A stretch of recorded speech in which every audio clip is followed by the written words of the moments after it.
उंच असणाऱ्या आकाशाकडे केविलवाण्या निष्प्रभ नजरेनं पाहतोय. अवकाशी खिरट्या घेणारा गरुड पक्षी स्वच्छंदी अवकाशी विहार करतोय.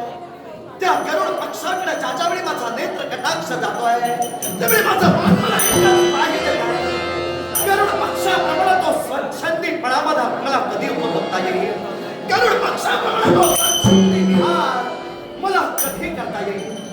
नाही, मनात माझा एकच निर्धार ठाम झाला आणि तो निर्धार कोणता तर ज्या उद्देशानं या गुरुच्या समानांतरी या विंध्याला पावलं टाकली तो माझा उद्देश जोपर्यंत सफल होत नाही, ती माझी मनोकामना जोपर्यंत साकार होत नाही, तोपर्यंत माझ्या मनाला समाधान नाही. जातिवंत सर्पाच्या डोक्यात भडकलेला सुडाग्नी हा माझ्यासाठी खाल्ला असतो, पण माझ्या मनात निर्माण झालेली अपमानाची चिंता हा अपमानाचा उद्देश जोपर्यंत माझ्या वैरी या जगाच्या आरती करत नाही तोपर्यंत शांत होणार नाही.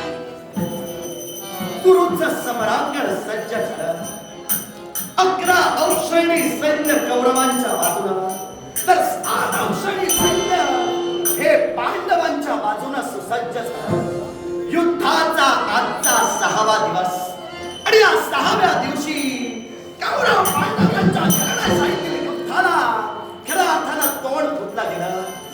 पण गुरुच्या समरांगणी लढणाऱ्या प्रत्येक योद्धाच्या अंतस्करणी एकच प्रश्न पडला आणि तो प्रश्न कोणता तर अवंती नगरीचे आम्ही 2 युवराज म्हणजे विंध्य आणि अनुविंध्य, आमची पितृदेवता जैसे माता राज्याधिदेवी असं असताना अवंती नगरीचे आम्ही 2 राजकुमार आमच्या एक औक्षोहिणी सैन्यासह कौरव सेनेच्या दिशेने वाटचाल करत कौरवांचा हेत चिंतत पांडव सेनेला प्रतिकार करण्यासाठी आम्ही कौरवांच्या बाजूने लढतोय.